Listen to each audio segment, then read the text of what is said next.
Hi there, welcome to another episode of Lost in the Pond. This video is for anybody that has a desire to visit Chicago, but specifically it's for Joel and Lia.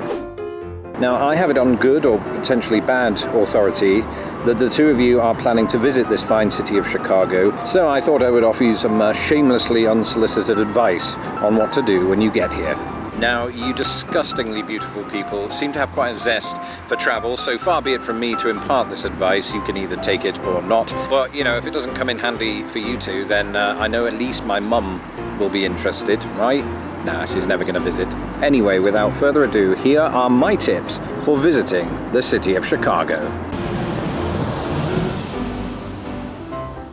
So it's absolutely vital that you don't visit during the winter like I did 5 times before moving here. That's right, 5 times in a row I visited during the winter season, and frankly, as I've said many a time on this channel, it's entirely unfit for humans. You will not survive. Well, you might if you wear the right clothes, but I still don't advise it. Everything comes to a standstill, there's ice everywhere, and it's colder than Antarctica.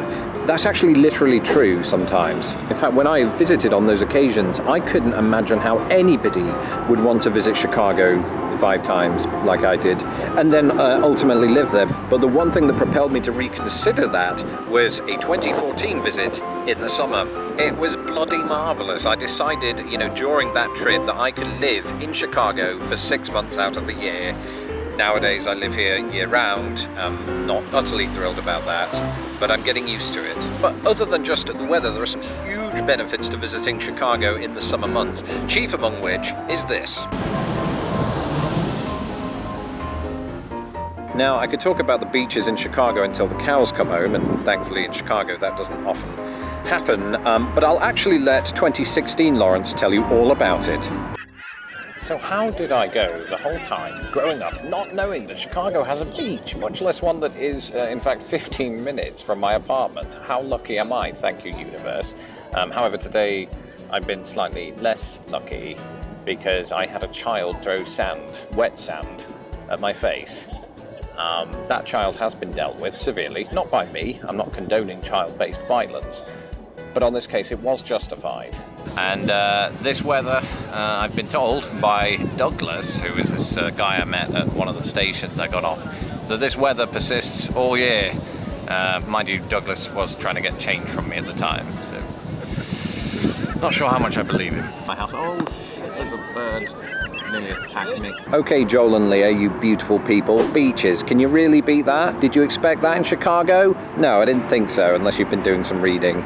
Maybe you have. Okay, so something else that's quite symbolic of Chicago's summer involves a very loud bang or two, or many, several. That's right, fireworks. Now, I'm not usually a big fan of fireworks. It almost feels like once you've seen one display, you've seen them all. But there is something rather magical, I think, about the Navy Pier fireworks display, which takes place throughout the whole summer on every Wednesday and Saturday of the year. Completely free, you just walk onto the pier and watch it. And there is something quite nice about seeing the fireworks, go off in the air and shimmer in the water below. This could be something that I appreciate more as a sort of grumpy adult. But during that 2014 visit, that's when I snapped these photographs, that was among one of the most memorable moments, and I'll never forget it, hence it being memorable. So you're going to get a lot of people telling you to go to the Sears Tower, go to the top of the Sears Tower because it's the tallest tower in Chicago, formerly the world and currently the second largest in the United States. But for my money, the best view of the city is to be had from the Hancock Center, the top of that, from their sky deck. Because firstly, you get a good view of Navy Pier just nearby, and secondly, you can see the Sears Tower, now known as the Willis Tower. Don't call it that, call it the Sears Tower. As far as I recall, you can't really see much of the Sears Tower from the Sears Tower, so if I were to advise you in the skyscraper realm, it would definitely be the Hancock Center. They're actually building a couple of other high-rises right now, so depending on when you get here, you might be able to see those closer to completion as well with your beautiful eyes. So I keep mentioning how beautiful you are. I don't have a hang-up about it.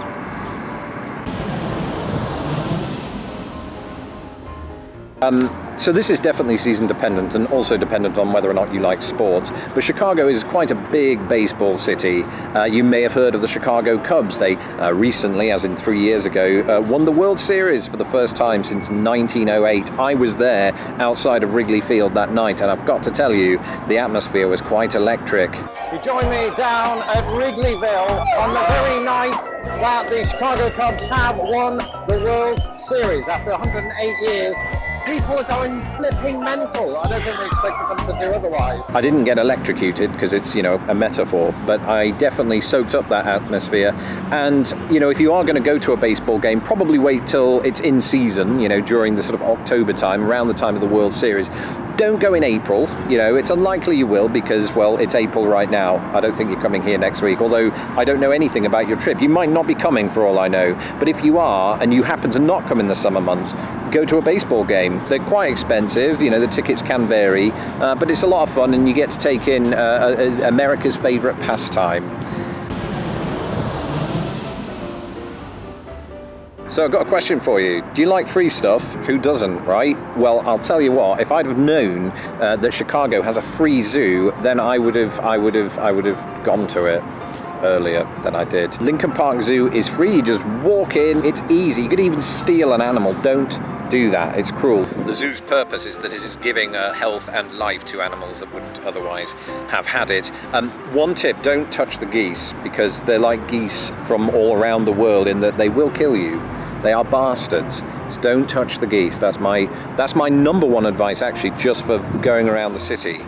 Don't touch the geese. Don't feed them, especially the little chicks, because the mother will kill you. But the zoo has most types of animal that you can imagine: lions, elephants, children. So certainly pay it a visit. Certainly spend a couple of hours in there. Then hop on your bike, get on the Lakeshore Trail, and head up to our final entry. Yes, again, this is geared toward a summer visit, but I would hope that you would choose to come during the summer for some of the reasons I've laid out. But one of the key reasons is that Millennium Park puts on a number of free concerts. Millennium Park is one of the famous parks here in Chicago, pretty big place. And it has this sort of, grand stage where it puts on jazz concerts and blues concerts and even theatre, I believe, outdoor theatre and the like, as well as its film series. And the good thing about this, just like the zoo, they're free. You have to pay for a drink or two, and the drinks are quite extortionate, but that's really quite worth it when you offset that against the otherwise low, as in zero, cost of attending these events. And it's a really nice atmosphere. Everyone's really joyous because it's sunny, smells of sun cream and beer. It's like going on holiday to Ibiza, except you're around a load of Americans and other tourists and the film Grease, in my case. I don't know why I went to that. I was dragged along. The wife made me. But they do have usually an excellent film series, so look out for what films they might be showing, look out for the kind of events that are happening, and just enjoy it. Enjoy the city. It is a marvelous place, especially, like I said, for 6 months out of the year.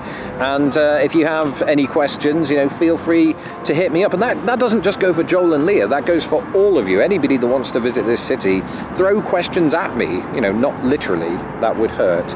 And I just want to finish up this video, Joel and Lia, by saying that, I'm going to be visiting England in May and wondering if you have any such advice for me going to that country. Admittedly, my home country, but I've not been there in 10 years. Has much happened in that time? Seems like everything's just normal. Anyway, thank you all for watching this video. I'm sitting on a damp ground, so I'm going to get up now and go back to my workstation. All right, thank you. Bye. Thanks for watching, and apologies for all the flickering. I can assure you it was far worse than that in the raw footage, and I was able to overlay those pictures to spare you the more egregious stuff. Speaking just now of our trip to England, some big news. If you follow us on Patreon, or even if you don't, we are going to be sending out personalized postcards to anybody that pledges $5 or more by May the 10th. So go to patreon.com/lostinthepond to do that very thing. A big shout out today to Joel and Lia, as I mentioned in the video. If you're not familiar with their work, you by now should be, but you can go to their channel by clicking on this link right here. And as ever, you can subscribe to this channel by hitting my stupid little face. Until next time, cheerio. It's a motorbike.